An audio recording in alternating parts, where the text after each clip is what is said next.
recorded.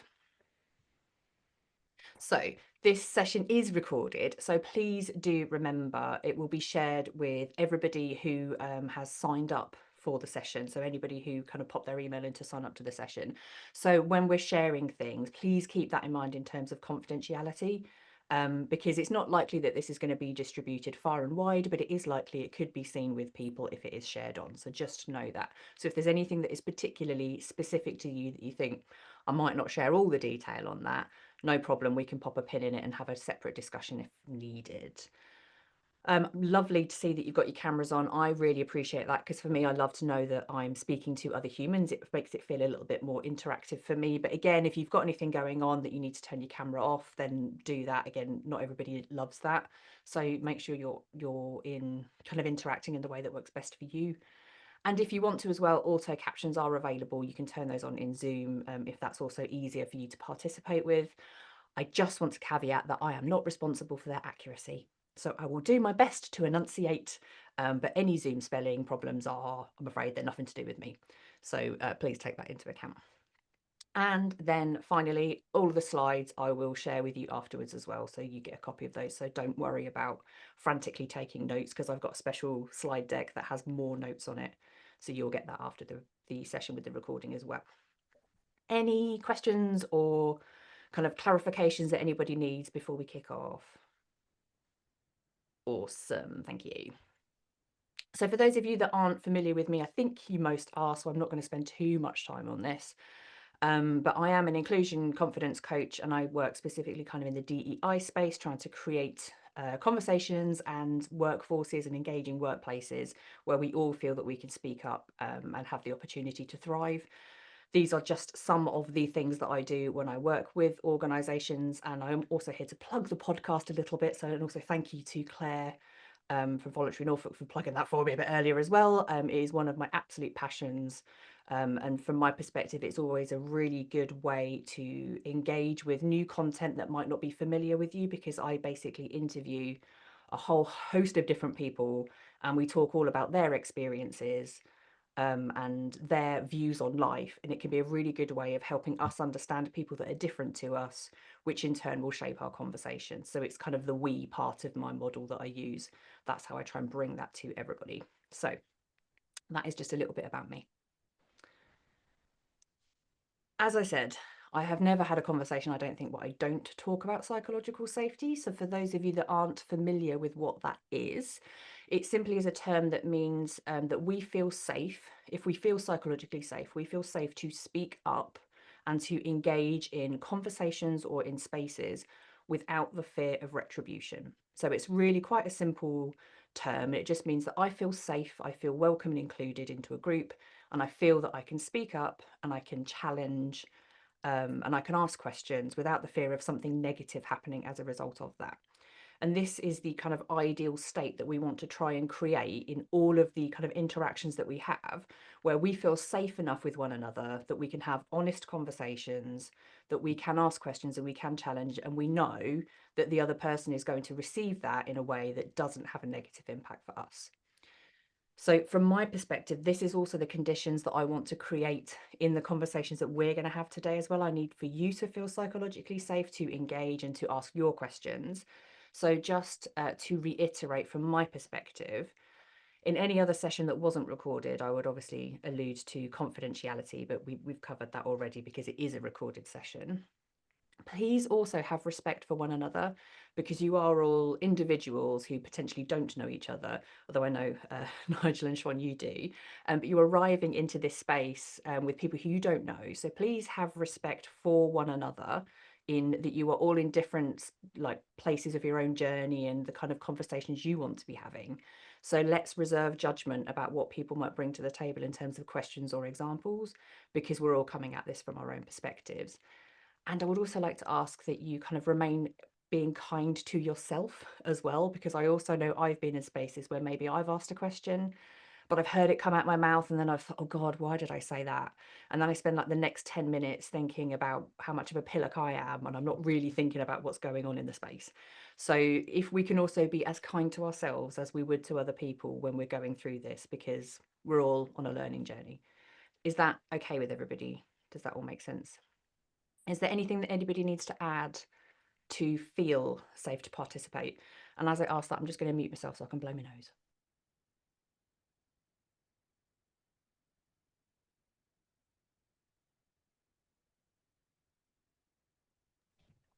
I'm judging by the fact that nobody said anything that we're all good to go. Awesome stuff. So, the fear of getting things wrong. This is something that, again, I will always talk about in all of the conversations I have, because when it comes to having confident conversations that are potentially quite difficult for us, fear tends to be one of the biggest barriers that stops us from engaging in that. So we worry about how will the other person react. We worry about, if I position something, am I going to say it in the right way, or might I say the wrong thing? And sometimes we can start to worry if these conversations feel like they might have high stakes outcomes. So by that, I mean, if we're going to have a conversation with someone and we really need a certain outcome from it, or them having that conversation land in a good light could be quite serious if it doesn't. So we have all these reasons that build the fear within us as to actually why might I put off having this conversation? What makes me anxious and nervous to really enter into and start this? And also it can be connected to the power balance as well in a conversation. So, if I have to have a difficult conversation with a peer, I might be finding that much easier to enter into than maybe having to go and have a difficult conversation with my boss, or with somebody who is in a particular position of power over me. Got particular position of power. That was a bit of a one to get out, wasn't it? So it's about thinking, what are the dynamics that are in play in the conversations that you want to have? And how do they kind of shape the way you feel about it? And the reason that I want to kind of talk about fear as well is, like, this is our body's natural response state when it comes to putting ourselves in uncomfortable positions, right? So we all have an amygdala, and our amygdala is responsible for driving our kind of basic human needs. One of those being, trying to keep us from immediate death, essentially. So we have all evolved to a point where having a difficult conversation to us might feel like it's really high stakes, because we don't want to get kicked out of our in group. And that is something historically, when we lived in small communities, would have been hugely important to us. Like, having literal physical safety would mean that we would have access to food and shelter and not get eaten by lions. And actually, that's not something that is necessarily in play. Well, at least I hope not. There are no lions in your workplaces, but it's not necessarily the same stakes in conversations today. But it can feel to our amygdala, and therefore to our whole nervous system, the outcomes of those conversations could be equally scary. So this fear that can present us from having those conversations is almost akin to like physical protection of ourselves. So it's also worth, as we go through this, thinking about what are the things that you are actually quite afraid of being the outcomes, and how can you name those so that you can address them and bring into some perspective, like, what's going on for me, so that you can move out of a space of potential blame and judgment that you might be worried about. Does that make sense? Like, tuning into the things that might be triggering you, because ultimately, when we have difficult conversations, like, we don't want to be blamed for something, we don't want to be judged for something, and we don't want to be a loser when it comes to that, as in like a winner or a loser. We don't want to be a loser of whatever the outcome of that might be. And this is what we're going to try and interrogate within ourselves to move away from. Okay, so digging into the me, us, and we model, one of the things I trot out quite regularly is the only thing you can ever really know with 100% certainty, and to be honest, it's not even 100% certainty, is what it is like to be you. And everything else you have got to learn. But the trouble is, we probably don't spend enough time getting to know ourselves, um, to really understand, well, what is it that I know about myself, and what is it that I bring into conversations, or that I might be kind of giving off to other people in conversations. So that's what we're going to do today. We're going to dig into some of those things. So this is the model that I reference. It's really all about having an inclusive mindset and understanding that we each hold these different frames of reference. I'm a simple soul. It's called me, us, and we. And it is about recognizing that in this me section, we are all products of our environment.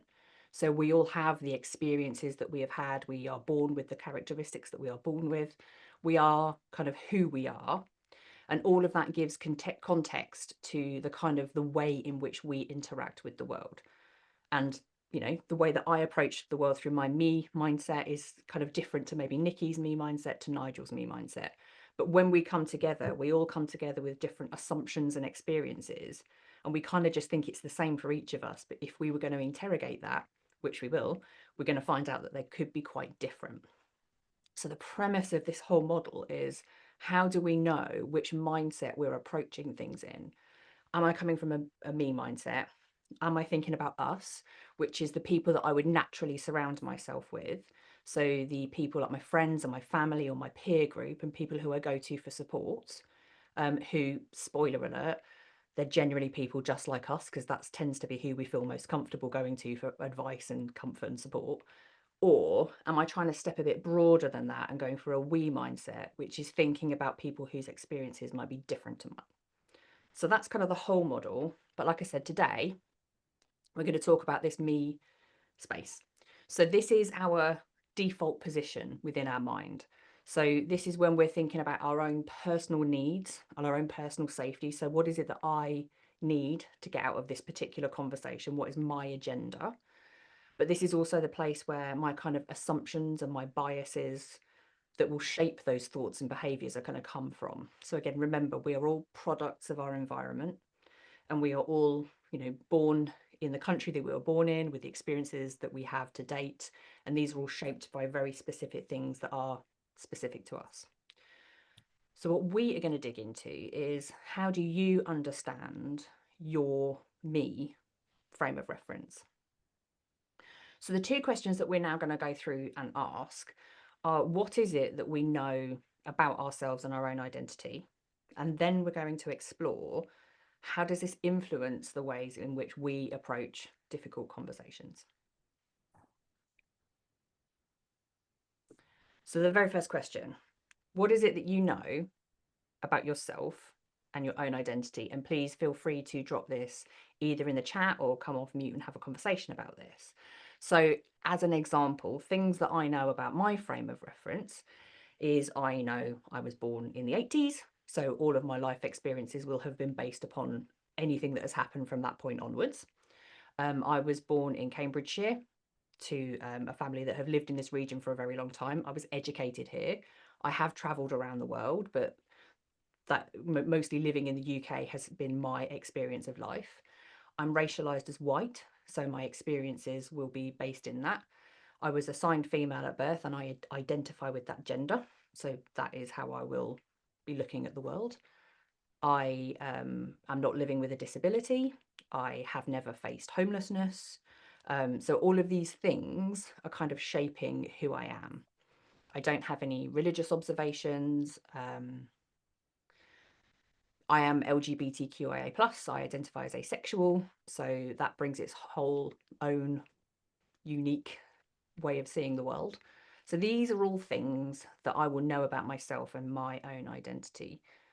As I'm saying all of that, what kind of things are coming up for you in the way that you experience the world and what you know about yourself?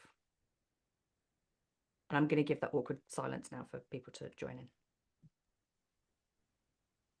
Well, I've just finished a course alongside my work at Voluntary Norfolk. I am a counsellor and I've just finished a course, and part of that was around thinking about EDI, and it really made me reflect on how sometimes it's difficult within the geographical parameters that you're in as well. So Norfolk is, and particularly rural Norfolk, is not a very diverse place in terms of different ethnicities, and so you have to kind of work with what you've got in front of you, but also, I guess, be a bit more intentional about seeking out alternative points of view, alternative experiences, rather than in a more diverse environment, you might be sort of faced with them on a daily basis.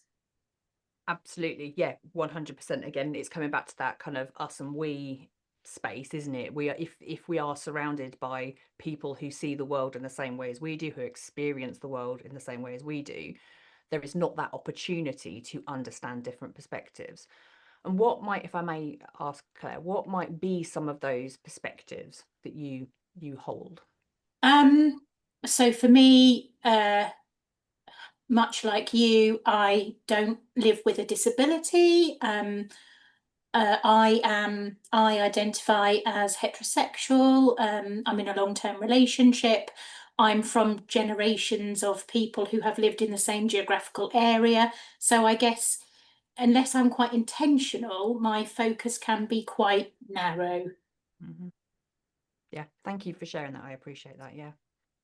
Anyone else want to offer anything from their own observations or thoughts or experiences? I'll go. I grew up in Wales. I left when I was 18, and I've lived in loads of places all over the UK. Lived in London for 20 years. So I've got a complete mix of ethnic identities amongst my social groups. I'm gay. I live in rural Norfolk now, but I work in a company that has got 23, we've got 66 employees, and we've got 23 different nationalities. So I am really lucky to have that kind of, it's a cliche, but a rich tapestry of cultures and backgrounds and religions all around me. Um, but I live in very rural Norfolk, and I don't often, unless I leave, unless I leave to go to Norfolk, to go to Cambridge, I don't see much of an ethnic diversity. And although interestingly, there are we have lots of gay friends who live locally, which is really nice. Absolutely. Yeah. Thank you for sharing that. Thank you. I appreciate that. And and I'm going to just move my slide on because this might be helpful to also help stimulate some of the discussion. Because when we think about the way that we see the world as well, it's important. We do have to acknowledge our own personal characteristics, right? Because these are the fundamentals of who we are. And we've talked a lot about ethnicity and racialization, haven't we? In that, for those of you that are based in some of the more rural areas of east of England, there's not a lot of representation there from multiple backgrounds. But it's also worth understanding then, like, this does shape the way that we see the world. It does, our own. I know some people are quite triggered by the word privilege, but I'm going to go there with it because it does shape our experiences. Like if we see the world and experience the world in a certain way, and everybody we know also sees and experiences the world in that way, we don't have opportunity to challenge that or to kind of stop and think, oh, is there another experience that lives outside of this? And this is why when we're going into different conversations, it can be really easy to just assume, well, I see the world this way, so surely everybody else sees the world this way. And it's not until we learn that perhaps other people have different experiences that we can then appreciate what they might be bringing into the other side of that conversation, and how some of the assumptions we've made are really what is driving the miscommunication that can often happen. But it's also more broad than that, where we have to think about a lot of our kind of our values and belief systems that we hold. And to come to Tasha, to your point that you raised about the political goings on at the moment. Now, I'm not going to turn this into a political conversation, but it is important to understand that our politics will be shaped by our values and our beliefs. So, I mean, it will probably not surprise anybody that I'm quite left leaning in my political persuasions, um, because I have certain beliefs around what I believe to be fairness and justice and equality. But it could also be said that someone from a completely opposite political party would also feel that they have beliefs around fairness and justice and equality, but their frames of reference are very different. So we might both think that we're coming at it um, from a fairness perspective, but our perceptions of fairness are shaped by our experiences and the belief systems that sit underneath it. Does that make sense? So when we're going into these conversations, it could be very easy for me to think, well, that person on the opposite side of the fence, I mean, what do they know? They're out and out, whatever ists and isms and bigots, and I can think of all these labels I want to give them. But actually, if I want to have a constructive conversation about something, I really have to understand, well, what is it that lays underneath that? Because there will be a belief system rooted in something that could actually be quite similar to the outcomes that I'm looking for. but we're both driven at it from a different place. And that's the piece that's going to make that conversation either come together as a dialogue or stay very divided if we can't recognize that within each other. Does that make sense? I've also was if we've got time thinking of, sometimes it's quite helpful, I think, to think of examples that are not sort of politicized, I suppose, just as a sort of it's an easier for me anyway to think through, because I don't have like a strong feeling or opinion on. So like, for example, we were talking in a different training session yesterday actually about frames of reference, and then we're talking about maps and your map of the world, and I was thinking about, in a very literal way, like how I moved from Kent to Norfolk, and some of my family, particularly my grandparents, saw that as a very big move, saw that as really far. My nan, born and bred in Kent, never left, been to London about 5 times in her life, never been abroad. To her, Norfolk is like, the other end of the country. And to me, I'm like, well, it's only 3 hours away. But then my frame of reference is different, because I was in a generation where it was normal to go away to uni. A lot of my friends moved away. But equally, I've never lived abroad. I've never left Europe. And the thought of living abroad, when somebody says to me, oh yeah, I lived, I was 6 years over in America or whatever, I'm like, wow, that's really big to me. And I just thought that was an interesting, there's no not really a political angle there. It's not something I feel strongly about in an opinionated way. It's just, I feel it because that's my frame of reference. I don't know if I've explained that very well. I think that's a perfect example. Thank you for sharing that, Tasha. Absolutely. Because it does show, doesn't it, that we all have an assumption about what feels too close, too far, a long distance, not a long and that makes absolute sense. And there'll be other people who will think nothing of just moving to another country I'm going to say on a whim, but on a, just, oh, this is a good idea, I can make this happen, I'm going to do it. And that wouldn't be scary to them at all, if perhaps they're used to moving around. If they've maybe had a military family and they've moved around all their lives, it's like, well, it's just another location. Yeah, absolutely. I think that's a really perfect example. Thank you for sharing that. So are you kind of thinking then about some of the frames of reference that you have then that might be, where are you at with some of that? Me personally, or everybody, anyone? sorry. Stop. I mean, also you, but but to the group, I because what we want to start thinking here is about what are the things that we as individuals have that shape our conversations, because we're going to come on to the next question being, which is, how does this influence you and the conversations you have? So are we starting to kind of build a bit of a picture of where we might be? Yeah, I guess I'm building a sort of bit of a picture of my upbringing, my education, the opportunities I've had. Again, it's quite a relatively easy contrast if I think about my grandparents and what they experienced. And that's a relationship where obviously I have a lot of compassion for them and love for them. So it's easier maybe for me to put myself in their shoes than it is, I don't know, the imaginary person who lives down the road who I don't agree with because they vote for X, Y, and Z, and they exactly. And that certainly is easier, because again, it is all about how do we find those points of connection, those moments of compassion to help make what could be a difficult conversation something more connecting.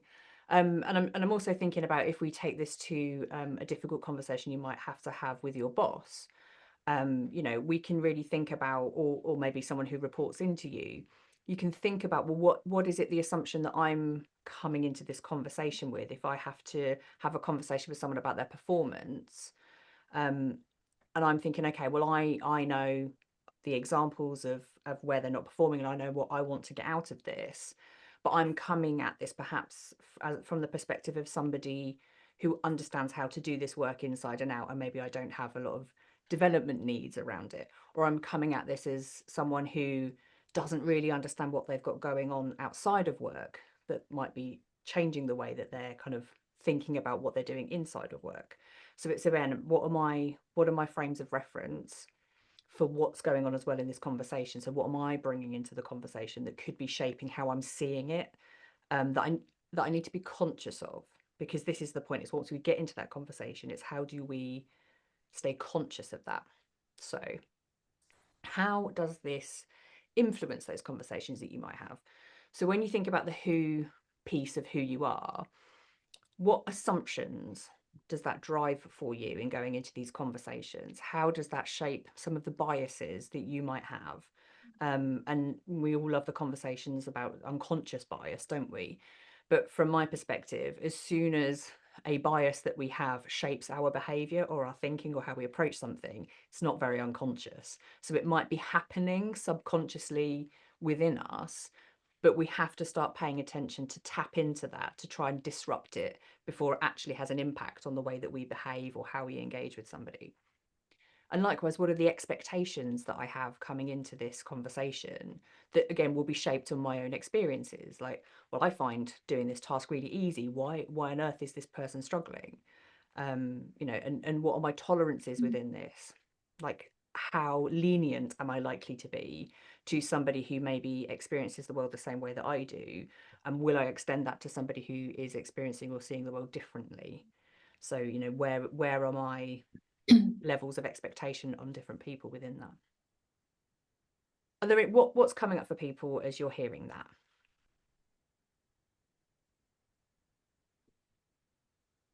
Is it kind of sparking anything for anybody or offering any thought?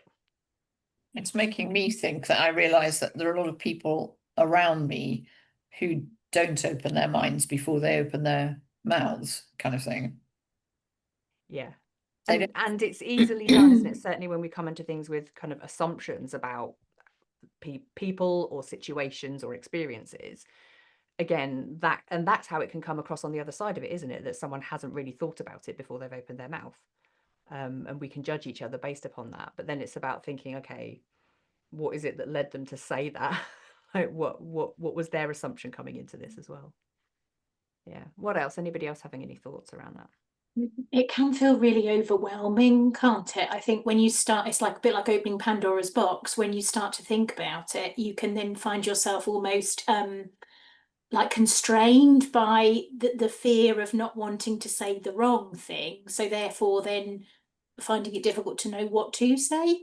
Yeah, absolutely. And thank you for sharing that, because it can stop that fear that we have that we've already talked about a little bit, like that, when that stops us having any conversation. So we go from a place of, I know I need to have a conversation, but this is stopping me from having a conversation. It's really then worth tapping into, like, okay, well, why is it important that I have this conversation? And how can I also be vulnerable about the fact that I feel scared? Because often going into a difficult conversation, and we'll come on to talk about kind of winning and losing and outcomes, but we can often think like, I have to put myself across in the best possible light. But actually, what if we kind of put that to one side for a minute and entered into a conversation by saying, I don't know if I'm going to say this the right way, but, or I'm not sure how to start this conversation. I would really like to talk to you about something. How about if we engage with that little bit of vulnerability and acknowledge, like, I'm finding this a difficult conversation, but I feel like it's really important that we talk about whatever the thing is, this performance challenge, you know, and kind of name the thing that we're going into, to say, this is where I'm at, and beginning with vulnerability and almost role modeling that to allow someone else to meet us where we are as well, whilst also trying to be conscious of, I realize I could be making assumptions about this situation here. Here's what I'm thinking or what I'm seeing or what I'm experiencing. What does that mean to you, or how does that land with you? Like, how can we bring that in a little bit? Any kind of adds or builds or questions on that as a prompt? I think it's incredibly easy to be sucked into all of those things, particularly if it's a conversation that is difficult with somebody that you know very well, and somebody that is different to you, and their frames of reference are very different to yours. Mm-hmm. So I think assumption is probably likely to be the biggest hoover that you're likely to be up by, because you'll already have almost like a preconception of how you think the scenario is going to pan out. And I think it's really important to have and make that time to reflect before you engage, because I think it's so easy to get sucked into all of those things. Yeah, absolutely. Yeah, thank you for sharing. And also not just about the conversation, but also about the outcomes that we expect from a conversation. They'll all be Yeah, shaped by our assumptions of what a good outcome might be, but we don't know that that could be the same for other people. exactly. Yeah. Okay, thank you. Thank you, Nikki, for sharing that. One thing I want to just drop in here as well is around spectrums of beliefs, because this is something I saw at a conference recently that I thought this is actually really awesome, in that we can sometimes find ourselves really being drawn to certainty. And yet when we're going into a difficult conversation arena, actually it's the uncertainty that is the thing that makes something feel uncomfortable potentially or difficult. And I thought this was a really cool way of kind of outlining where we might fall on this spectrum of how wedded I am to a certain point. Because if I believe something is completely true, so I'm like at this +3 end, or I believe something is completely false, those are very fixed mindsets. So we have to think about when we're going into a kind of a conversation and we have a very clear viewpoint about something, where would we plot it on this kind of spectrum? Because actually, if we're going to be plotting it somewhere either at the plus or the -3, so these very extreme ends, we ought to be really critical of ourselves about, why am I so wedded to that being the absolute truth? Like, because honestly, how likely is it that we can 100% know something to be true or false when we start then thinking about other people's frames of reference? So this is almost like a really good barometer to test how we feel about something before we go into a conversation. I just Yeah. want to add something there, because I think, I mean, this is relevant to me as an accountant. Yeah. Constantly validating stuff, and before I go into conversation, I'm more evidence driven. I like facts, and I bring facts before I go into a difficult conversation. I bring facts into the conversation, and sometimes that doesn't go down so well, because it can come across as really authoritative and really, because I'm really confident going, I have the facts, I know this is true, I believe this is true, and what you're telling me is wrong, and so it can come out wrong. Yeah. And yeah, thank you for sharing that, because actually that is sometimes how it can be perceived, isn't it? If we go in thinking, well, I've gathered all of this data, this feels really certain to me. But actually what we are probably saying is, I strongly believe this thing to be true. But we need to kind of leave the door open to invite someone, you know, is it a conversation, or is it, like you say, an instruction? Yeah. And actually, if it's a conversation, it's about maybe choosing our language and thinking about how we position something to say, based upon this evidence that I've seen here, I highly suspect this is, you know, whatever the outcome, whatever the situation might be. Tell me your thoughts on that. What do you think about that? Because it leaves that door open for someone to either say, actually, do you know what? Yep, when faced with that, that's probably the case, without feeling quite so definitive is probably the best way. Because I'm now using this in my own work as well, to think about, I'm really challenging myself when I come into a conversation thinking, yeah, I absolutely know this is true, because I'm like, do I know it's true, or am I just assuming it's true based upon my own experiences to date? And actually, would that be the same for somebody else? Just at this point, I want to carry. Can anyone hear my cat? Yes. Okay, sorry about that. She's just woken up. So no doubt she shall arrive shortly. So that's nice. So we will welcome Teapot when that happens. But back to the spectrum. Yeah, so I think this, for me, this was just a really useful kind of memory, aid memoir almost, of just keeping in my back pocket to think, if I'm going into a difficult conversation, how hard do I want to go in on this? Because is it really true that I could ever really know something to be true or false? And therefore, how am I going to use this to shape the language I might use to engage in that conversation, to make sure that it becomes a dialogue and a conversation rather than me just telling somebody. Yes, so the world is made better by cats, Claire, absolutely. And just as a little caveat, Teapot today is on billboards all around London with Catkins cat food. So not only has she got enough billboards around London, but she wants to get on this webinar as well. So, you know, good for her.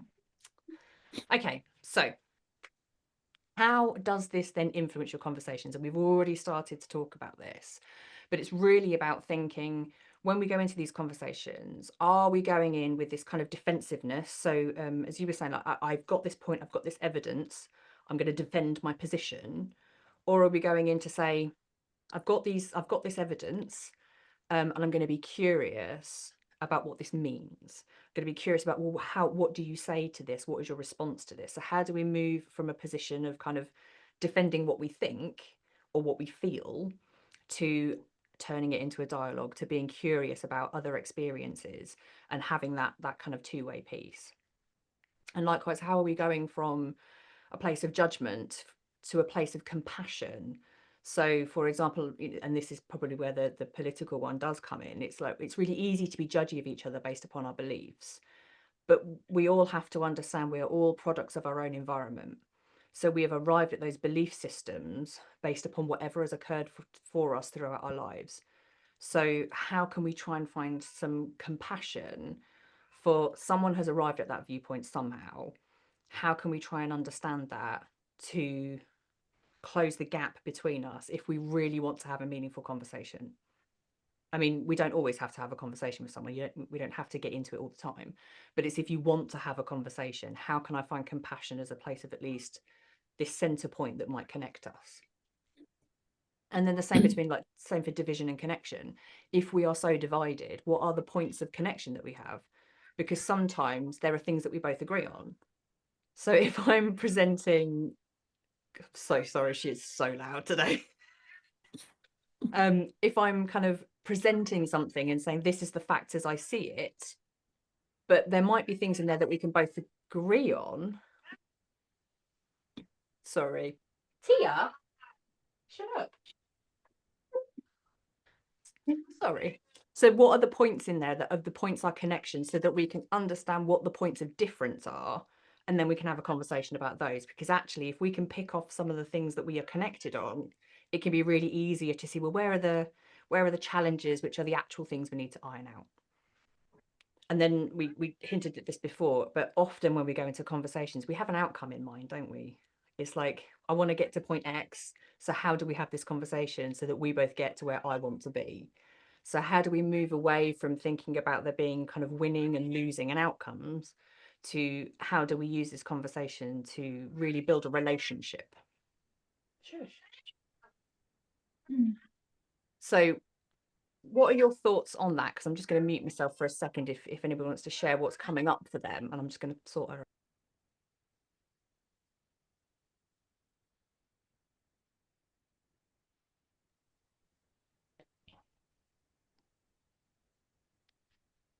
I think for me, the division connection piece is really interesting because,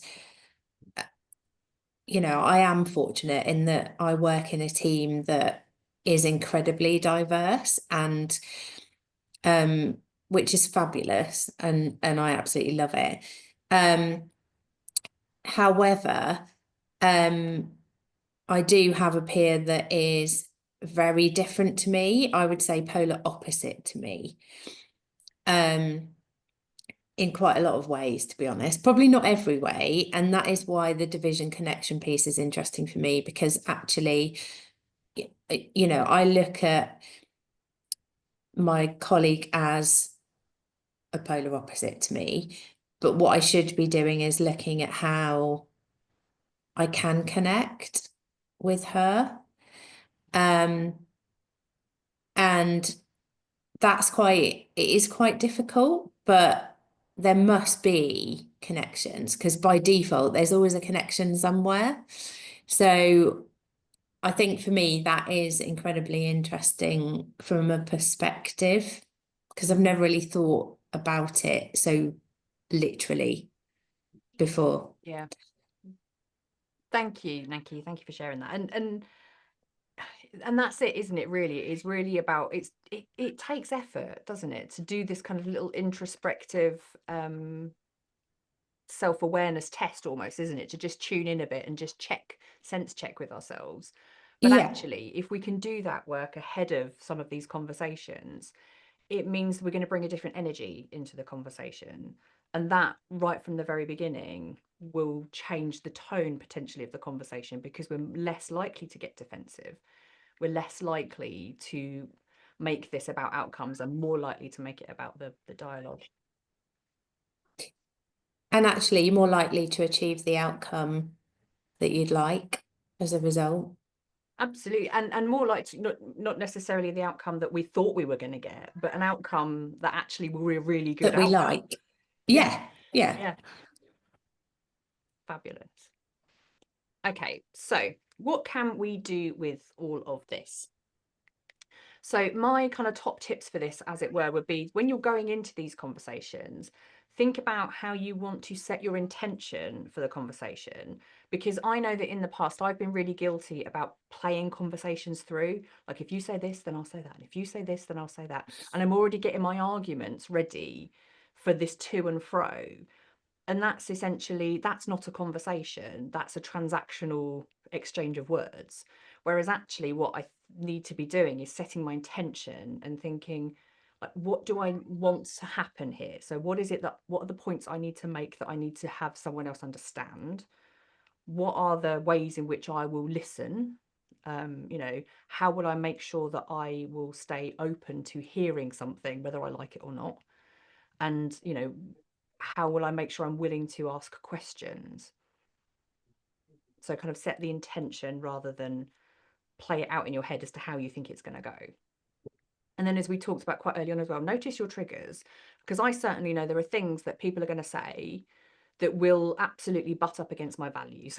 So if I can go, before I go into a conversation, I can actually acknowledge, I know that this person sees the world differently to me. I know that if we start talking about this, it's going to be quite triggering. Sometimes this is how I handle conversations with family members, just saying. But if I name that out loud to myself first, I know that when I go into that conversation, it's like, okay, well, that happened and that's fine. But I've taken the wind out of the trigger, so to speak. I've said, well, I knew this was going to happen. They said that, that's fine. But it's almost like acknowledging it to myself takes the punch out when it can happen, which then means it's much easier, if you're doing those two things, to be kind of intentional about the conversation and taking some of the heat out. I can be more curious. I can ask questions. And when I say about asking questions, I've asterisked it because it's about asking considerate and engaging questions of the person, not just like point scoring questions, like questions where I can engineer them into an outcome, right? Sometimes I'm very adept at just weaving people down a pathway to go, haha, now you agree with me. Whereas actually, am I asking questions that will engage them in the conversation so I can understand what their point of view of this is, and also ask questions of myself as well in response to what I'm listening to, what they're saying to me, what are the questions I then need to take back for myself. Which then brings me on to the final point, which is not every conversation needs to end with an agreement. Not everything can be wrapped up in just one conversation. Sometimes it's many. And it's okay to get to a point, if you think you're not making any headway, to say, okay, I don't think we're getting anywhere. Here's what I've heard from you. What have you heard from me? Let's leave this for now and let's have some time to go and think about it and come back again and see how we can pick this back up. Or sometimes it's okay to go, okay, we're both on completely different pages. We're not going to find a resolution in this. I think we leave that there. It doesn't always have to end with a nice neat bow on it. And knowing when to walk away from a conversation is also equally powerful than hanging on in there and just hammering the points over and over. Because as soon as you get into point scoring, everybody's lost. Does that all make sense to everybody? Awesome. Right, I am conscious, so we've done some nice discussions as we go through. So what I would just like to ask for these last few minutes, then, if you can have a think about what has stood out to you throughout these conversations, and then how is that going to shape your action, or what will you commit to doing differently as a result? And if there is kind of something that was bubbling away for you that I haven't answered, come off mute and tell me, and let's have a conversation about that now.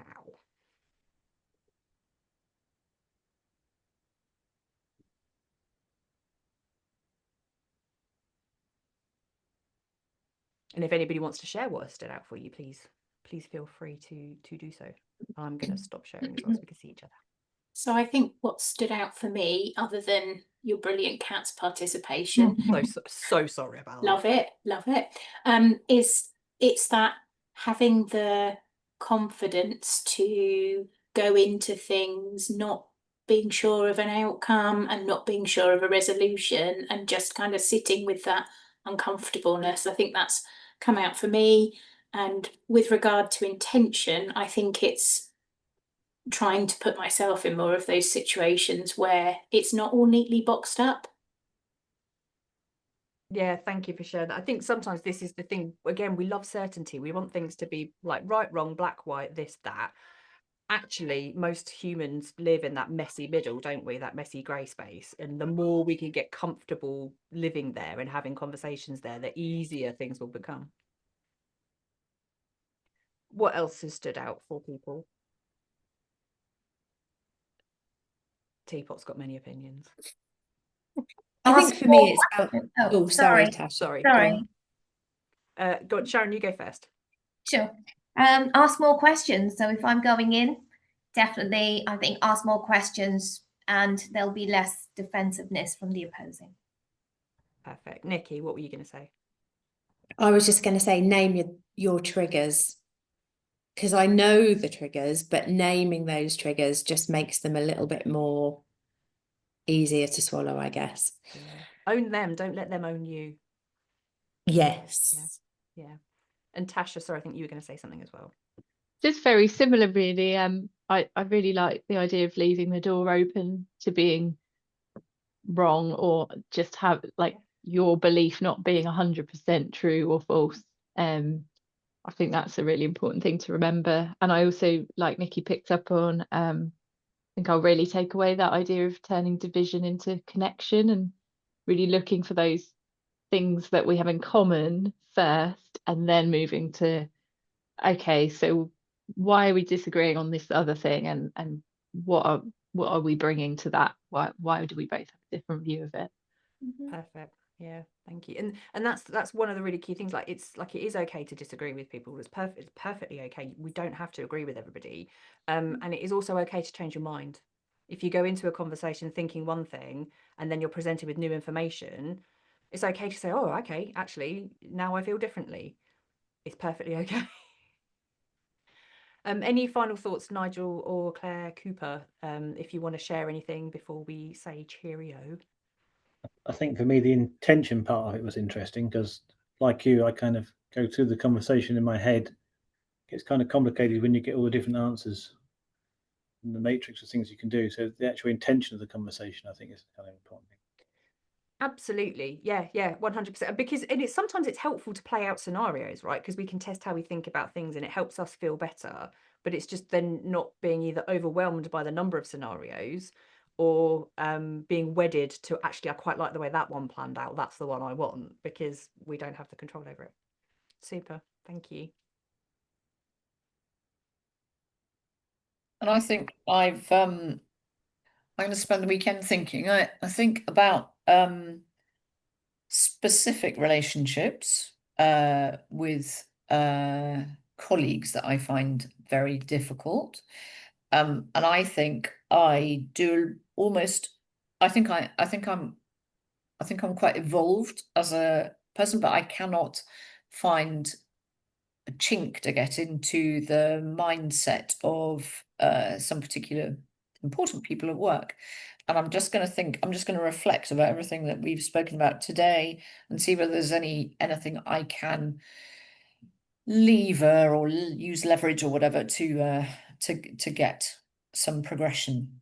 That's all, but I need to do some more thinking about it.